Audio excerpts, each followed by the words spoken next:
Hello friends, today we will try to solve problem on genetic map analysis of wild type prototrophic strain of E.Coli, and here is the problem. Bacteriophage P1 that was grown on a wild type strain of E. coli, and the resulting progeny phage that were used to infect a strain that having three mutations on arginine minus, proline minus and histidine minus. Then after each of which results in requirements for an amino acid arginine, proline and histidine as supplements respectively. So equal volumes of the infected cultures were spread on agar plates containing a minimal medium that was supplemented with various combinations of amino acids, and the colonies that appearing on each plate were counted.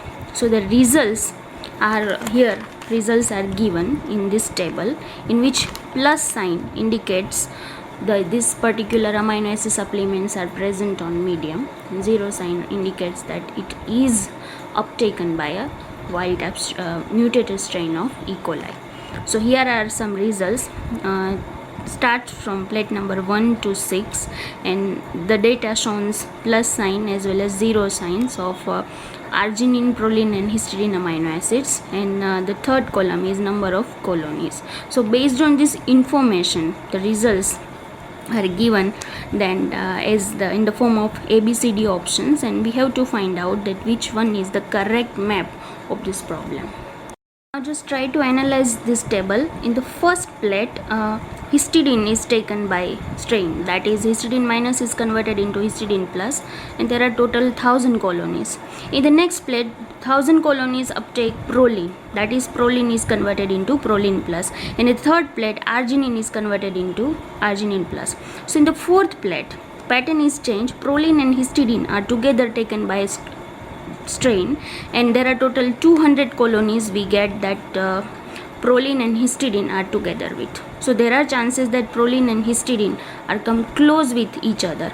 Now in the fifth plate, arginine and histidine together are taken by a strain, and we get only 100 colonies. So there are chances that the distance between proline and histidine is higher than the distance between arginine and histidine. So there are quite chances that proline comes first, histidine comes second, and arginine comes third. So if we matches answer, then in the option A, genetic map is arginine, histidine and proline. No, it doesn't matches our answer. In the option B, histidine, arginine, proline. No, it doesn't matches our answer. In the option C, that is histidine, proline and arginine. No, again it doesn't matches our answer. In option D, that is proline, histidine and arginine. Yes, it matches our answer. So option D is the right answer of this problem. So I hope you will be able to answer such kind of a problem in a well manner. If my videos are helpful in your studies, do subscribe to my channel. Thank you. Have a nice day.